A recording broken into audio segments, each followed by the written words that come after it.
Halo teman-teman, apa kabar? Welcome back to my channel. Di video kali ini kita akan melanjutkan tutorial JSON. Di video sebelumnya kita sudah berhasil meload data JSON dan menampilkannya ke dalam HTML. Nah, di video kali ini kita akan belajar terkait dengan JSON server. Apa itu JSON server? JSON server adalah sebuah alat untuk memungkinkan Anda membuat sebuah REST API palsu dengan nol kode dalam waktu kurang lebih 30 detik. Ini klaim dari pembuatnya ya. Nah, apa itu REST API palsu? REST API palsu adalah sebuah antarmuka yang meniru perilaku dan struktur dari sebuah API REST yang sebenarnya, tetapi tanpa menggunakan data atau logika bisnis yang nyata. API REST palsu biasanya digunakan untuk tujuan pengujian, prototyping, atau mocking ketika pengembang tidak memiliki akses ke REST API yang asli. Nah, ini tujuan kita menggunakan JSON server ya.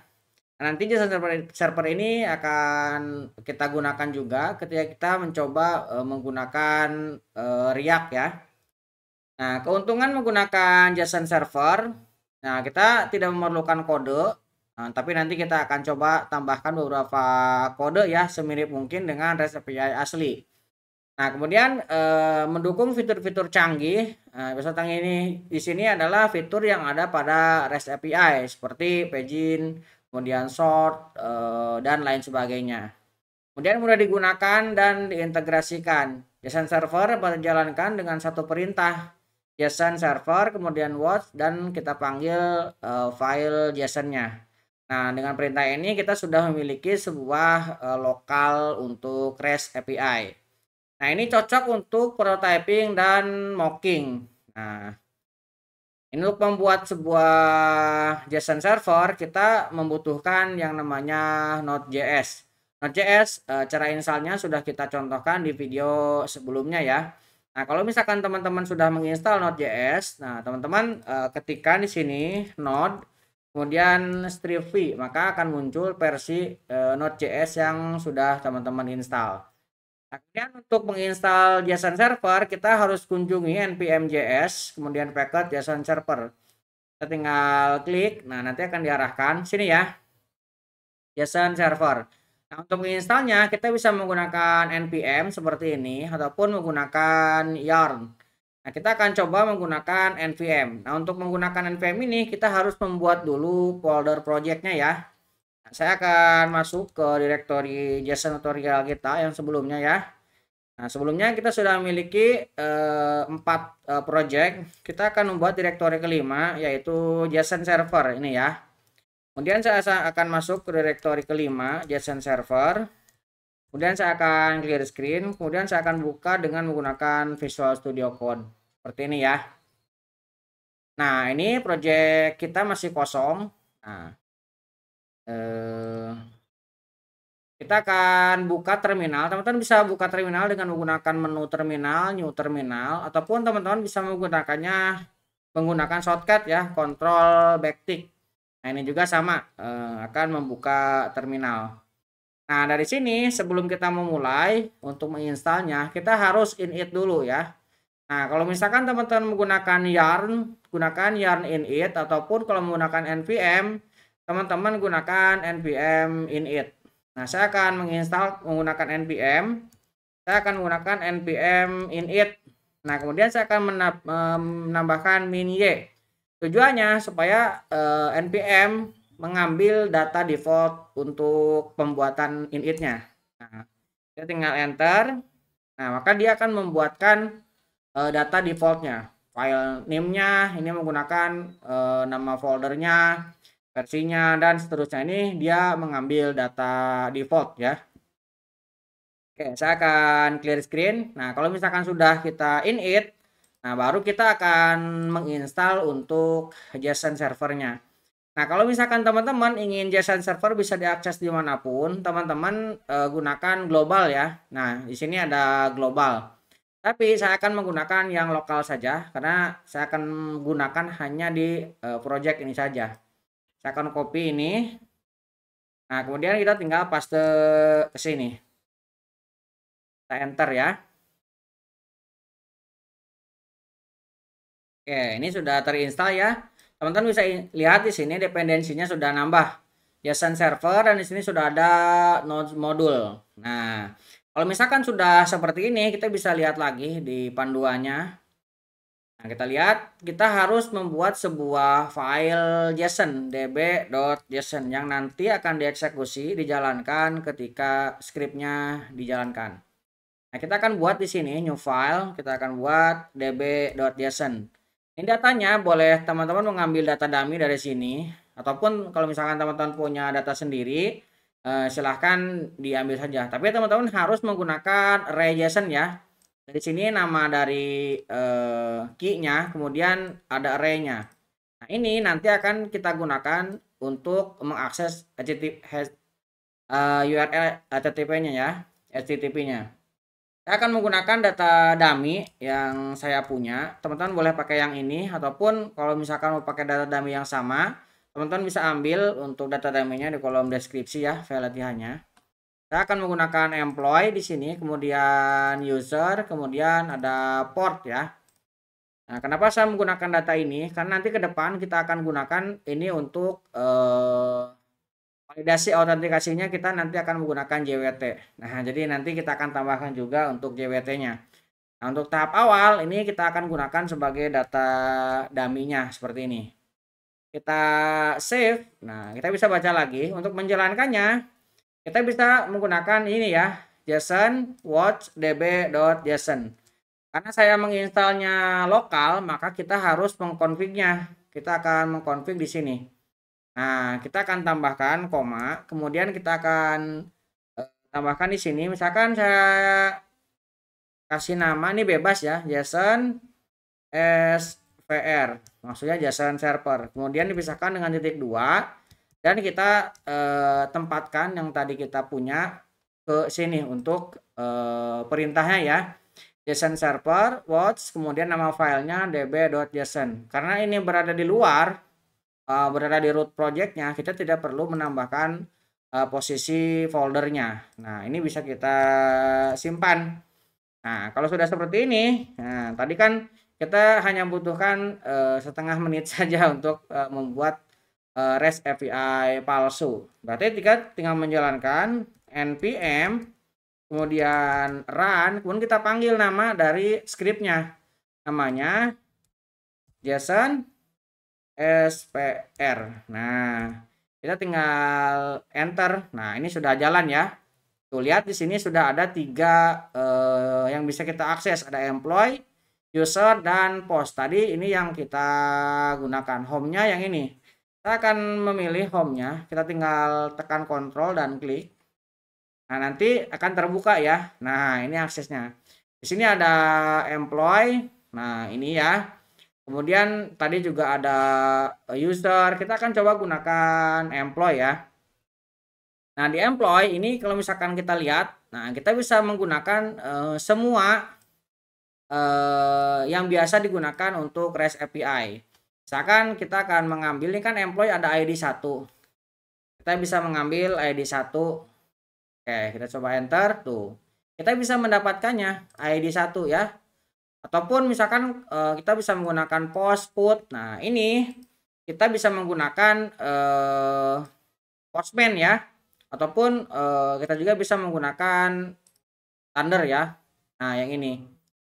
Nah, kalau misalkan kita lihat di sini, kita lihat menggunakan yang employee ya, ini ya. Kalau misalkan kita send, di sini ada penolakan ya. Nah, ini kenapa? Karena ini belum menambahkan allow-nya. Kalau misalkan kita coba buka project yang sebelumnya ya. Kita kalau tidak salah punya project sebelumnya. Ini kita nanti buka juga, buka lagi. Kita coba buka project sebelumnya. Kita punya mengenai read JSON. Ini kita coba open read JSON.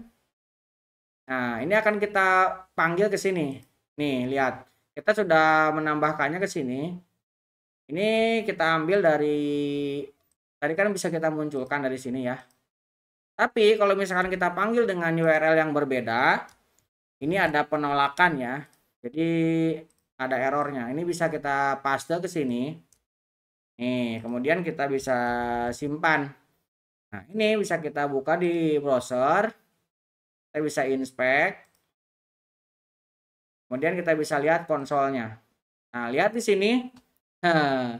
Jadi ini ada blok allow originnya belum ada. Nah, oleh karenanya secara data memang kita bisa mengaksesnya semua metode dan yang sudah disediakan di sini ya. Tetapi ini harus kita allow dulu. Jadi kita tidak bisa murni tanpa menambahkan apapun. Nah, ini kita anggap sudah ya. Kita akan open lagi project sebelumnya JSON server. Kita kembali lagi sini. Nah, jadi dengan menggunakan ini secara langsung dengan URL yang berbeda, ini browser block, jadi dia tidak menerimanya. Nah, bagaimana caranya supaya kita bisa mengakses menggunakan tadi, menggunakan fetch ya, ataupun menggunakan tool untuk API client seperti ini. Nah, ini kan kalau misalkan kita lihat, ini juga sama ya, ditolak ketika kita kirimkan, ini tidak diterima. Nah, kita harus memodifikasinya. Nah, di bagian sini kita harus menambahkan beberapa kode. Nah, sebenarnya kodenya ini sudah ada di panduannya ya di sini. Nah, kita bisa scroll ke bawah. Nah, kita bisa menggunakan yang paling bawah. Nah, ini nih ya. Kita bisa menggunakan yang ini. Nah, pertama kita harus membuat sebuah file server.json. Nah, jadi kita harus menambahkan config untuk mengallow tadi karena di blok ya. Ini bisa kita tambahkan ke sini. Nah, kemudian kita bisa mengcopy ini. Nah, ini bisa kita copy semuanya ya. Ini kita copy. Oke, kita bisa paste ke sini. Nah, kita tambahkan untuk allow-nya. Untuk allow-nya kita buat sebuah konstanta namanya course. Nah, course ini kita ambil dari course require ya. Nah, kemudian kita akan definisikan di sini untuk penggunaannya. Kita akan gunakan server. Kemudian kita akan gunakan middleware-nya, use ya. Nah, di sini use yang akan kita gunakan course. Nah, course seperti ini. Course ini akan kita isi dengan beberapa data ya. Nah, ini kita akan allow untuk origin dan beberapa metode. Ya, metode yang akan kita allow diantaranya ini ya, originnya kita true, kredensialnya kita true, kemudian reply continue-nya kita false, dan ini metode yang kita allow. Ada get, head, put, pet, post, dan delete. Ini metode untuk REST API ya. Nah, seperti ini. Nah, di bagian akhir baru kita tutup dengan titik koma. Nah, ini untuk use-nya. Kemudian kita juga akan menambahkan satu lagi untuk core-nya kita definisikan. Kita ambil server dot option. Nah, kemudian di sini kita tambahkan optionnya untuk semuanya. Jadi semuanya kemudian kita ambil dari course dari sini ya. Nah, semuanya. Kemudian kita simpan. Nah, sekarang kita menjalankannya menjadi beda ya. Tadi kan kita menjalankannya menggunakan npm. Nah, sekarang kita menjalankannya menjadi menggunakan node. Nah, di sini teman-teman bisa lihat ya. Ini menjalankannya menggunakan node, kemudian kita panggil JavaScript-nya. Nah, ini bisa kita tambahkan ke sini. Nah, ini supaya nanti kita mudah, kita tambahkan di sini ya, http localhost 3000. Kayaknya kita menggunakan port 3000. Kita bisa save, kita enter. Lihat, ini sudah jalan ya. Nah, sekarang kita bisa tekan kontrol dan kita bisa lihat. Nah, ini sama ya munculnya. Ini juga yang tadi kita bisa close. Yang ini kita bisa lihat datanya sama ya. Ini bisa kita copy.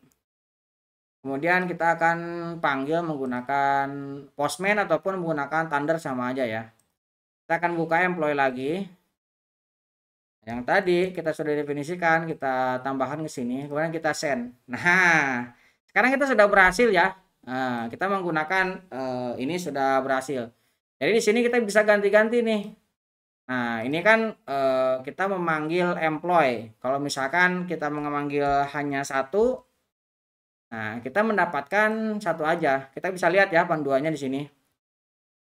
Nah, di sini kita bisa lihat REST API-nya kita bisa gunakan sesuai dengan kebiasaan. Nah, ini untuk mengambil get seperti ini.